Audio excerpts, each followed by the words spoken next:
Everybody doing all right? Yes. Actually, no. I am struggling this morning. I might actually have to drink coffee That today. was a very hard right turn. I was like, yes, I'm good. No, actually. really not, actually. Appreciate the honesty. You might have to break your streak and actually drink some coffee. I know it. You've been holding the line on that pretty well. No, and I don't understand. You know what I mean? Like, it was a big night last night. Okay. We moved the kids into a room. Oh, like downstairs? Yes. So I should have slept like a princess. Because this has been going on for a while, right? You guys have been in renovation mode. Yes. Big We've been, house project. Studio sleeping mode. Okay. Studio apartment sleeping mode. So yeah, it felt like I had a whole palace to myself because our room was so quiet. So the kids are in there back to their own room now. So you're not doing the little house on the prairie thing where we all sleep in the same European style. Everybody's in the same bed. Yeah, right. Well, Exactly. not like that, but yeah. Were they excited to move? They were so excited. I was first just going to move my 6-year-old, and I got his bed and everything situated, and then my 4-year-old saw it. She's like, I want to sleep down here. Mama, let's bring my bed down here too. So we did. So you went all Joanna Gaines and like, we're going to set this all up? Yes. And I was so proud of myself because I did it in like 45 minutes. I had a very short break between getting home and then going to pick them up. And so I moved a recliner, I moved a couch, I moved a bed, I moved a dresser. Yourself? All by myself. I was like, Becky's back. Wow. It's like, Mama wants her room back. I need some organization. The KLRC Morning Show. 90.9 KLRC. Ready for some good news? We are too. Here's your positive difference story of the day. All right, so there was a pretty cool viral moment that happened pretty recently, and it began when Brittany Smith in Tennessee noticed something a little bit unexpected on her Ring doorbell camera. So at first she was a little bit annoyed. Her daughter's father had ordered Starbucks to the house again, something Smith said they usually try to save as a reward. She said, so I see the Ring doorbell go off, and I'm like, you've got to be kidding me. We got Starbucks sitting here again? Dad went softy again. But when she opened the door, or the video, her frustration quickly turned to a little bit of concern. The 20-second clip showed a 78-year-old man named Richard slowly climbing the steps to deliver the order, carefully holding the railing. Okay. She said, the poor guy, he's struggling to get up my stairs to deliver my very capable daughter her Starbucks order. So Richard, he began delivering for DoorDash after Brenda, his wife, lost her job. Mm-hmm. So he realized he needs a little bit more money. Richard said that the work, it helps cover her daily expenses, but more importantly than all that, it helps cover Brenda's medication. Wow. So Brittany, she knew she had to do something. She had that feeling, you know. First, she tried to leave a big tip through the app, but that wasn't possible. So when she figured out that wasn't going to work, she posted the clip online, just hoping somebody would recognize this driver. The response, it blew up on the internet. Within hours, the video went completely viral, eventually topping over 2 million views. Someone who regularly received deliveries from the man identified him as none other than Richard. So Brittany tracked him down and surprised him at his home with a $200 tip. Nice. And before accepting it, Richard had just one concern. Hey, is that too much for you to give me? Wow. Little did he know that was just the start of the money he'd be receiving. Because Brittany, she launched a GoFundMe and called it Give Richard a Chance to Rest Again. Wow. And she never knew what was going to happen until donations poured in from people who saw the video. And in a short time, the fundraiser passed $500,000 with more than 12,000 people pitching in to help Richard. That's incredible. Mm-hmm. Yeah. I watched the video. Like, it's heartbreaking to see him walking up just those trying stairs. Well, I was just going to say, I mean, unless you really want to and you're in incredible shape, 78-year-olds shouldn't have to be doing DoorDash. Yeah. Mm-hmm. So that's so cool. But isn't this just an amazing reminder that if we just step out in faith and kindness when we have that tug, sometimes God, he might just surprise us with his generosity. Mm-hmm. That's really cool. That's so sweet. That is our positive difference story of the day. Real people, real life,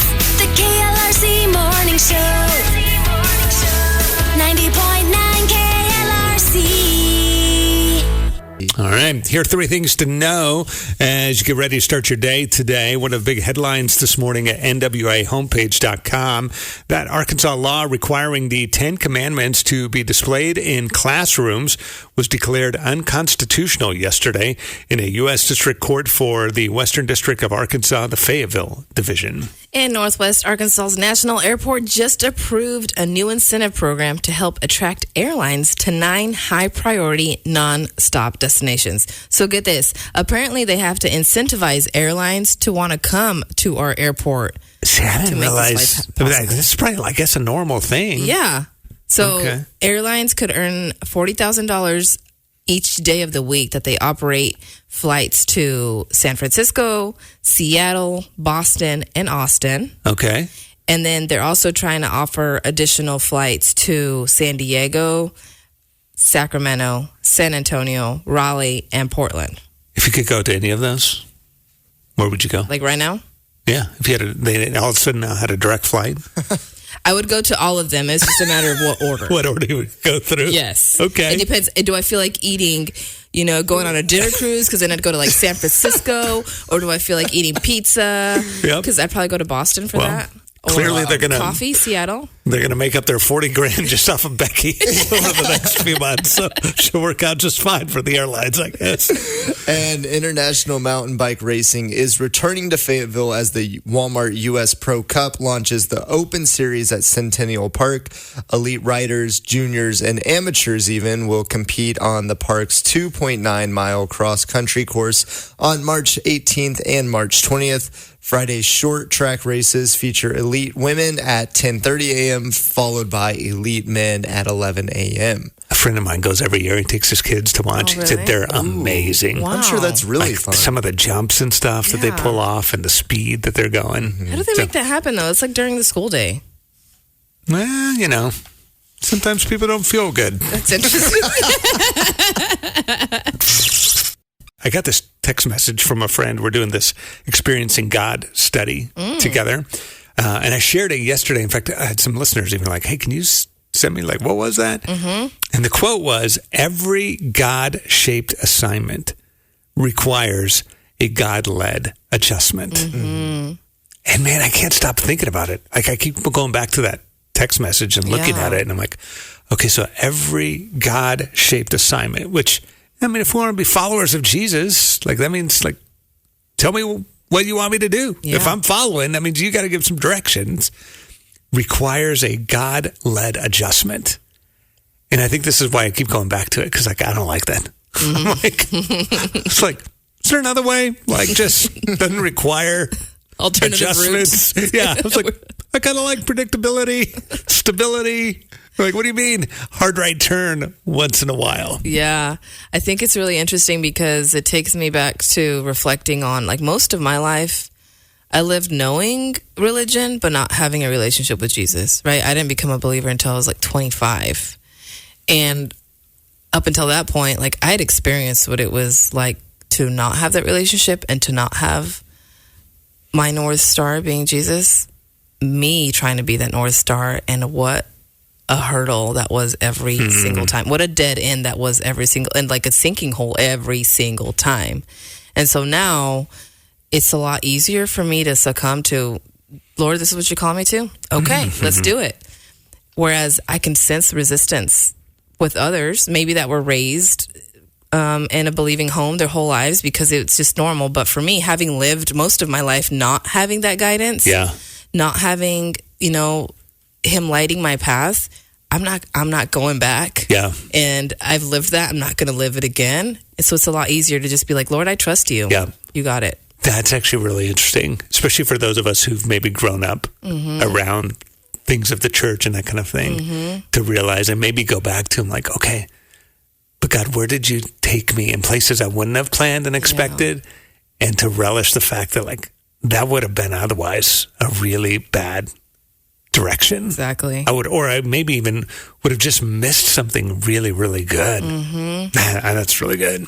The KLRC Morning Show. 90.9 KLRC. The positive difference. All right, youngins. Oh, thank you. I I got a question for you. I was actually reading about this yesterday about millennials, which is you, Becky, That right? is me. And Gen Zers. Does this have to do with Battle of Generations preparation? No. Are you sure? I should have, That's though. I guess it would have helped me out. Okay. So it was talking about this trend among especially millennials and Gen Zers, which is you guys, about turning to what they call grandma hobbies. Yeah. Oh. Are you're Proud of already it. on this? They're saying- all I can think of is crocheting and puzzling. Which I guess you do crochet, right? And I do puzzle. Becky does? Oh, and puzzle too. And embroider. And make my own bread. Would have you seen yourself doing that 10 years ago? I started mine after having my first Okay. because it was requiring me to, I was nursing and doing all of that. So I was sitting more than I ever had before. And so I'm not one to just Yeah. sit there. And so I was like, I need to learn something I can do with my hands while I'm sitting there. And that's where I started. And that's where you crocheting. started. Yeah, that's why it says the big drivers are kind of stress relief, which taking care of a child certainly would be that, or work stress. They also said it was a way to get away from technology. I could definitely That's see good. that. Could you see I that? actually know a lot of people who crochet That are your age? that are my age, maybe a little bit older even, and they love to crochet. Okay. Like, I see them, and it's those times where they could be scrolling on their phones, but instead they've got their little needle, Yep. they're crocheting. And I think our generation actually looks at that as like, whoa, that's really cool that you've been able to kind of escape the void of endless scrolling and do something else with your hands, That's right? good. It makes a lot of sense Yeah. because I feel the tension of spending too much time on my phone or a Yeah. screen. But you the problem don't is really I know don't what to replace it with with. something Yeah. good that doesn't involve a screen. Right. Yeah. So, okay. And I still needed, I was looking for something that, because I could read, but then sometimes during that season, I was so tired, right? Because I had a newborn, that if I would read, I'd fall asleep. And so doing something that still stimulated my brain helped me stay awake, aware, and helped me still be able to like stimulate my brain, which is what I was looking for. That totally makes sense. So they said the top choices are knitting, gardening, needlepoint. Crocheting would probably be all part of that as well. Origami, pottery, Okay. blacksmithing. That's so cool. Grandmas are blacksmithing? Let's go. That's amazing. Let's go. The KLRC Morning Show. 90.9 KLRC. Ross has been busy keeping an eye on that. So busy. And then we forgot when we did the Marketplace Girl birthday bash Oh, to include wish my happy girlfriend. birthday to Heidi. Happy birthday, Heidi. Happy we birthday, appreciate Heidi. you. Missed opportunity on my part to So- go ahead and add that one in. That was a fail on our part too. So tonight, you guys have big plans, or not really? Like I said yesterday, we, kind of planned, less so of me planning, more so of some of her friends planning a big birthday party at Okay. her mom's art studio. Cool. And I think it was kind of supposed to start off as a surprise, and then that kind of... Okay, she figured it out. Yeah. So like all surprises, right? You I got kinda another figure- idea for you Yeah. too. Maybe you could sneak this in. Okay. I just heard about this week. Memory mining nights. Have you guys Memory heard at all about mining. this? Yeah. It's become this big trend, and especially for, anymore, getting together, going out to a restaurant, like it's expensive just to hang out. And so the idea is you either pull up your phone and just start randomly looking at pictures, Okay.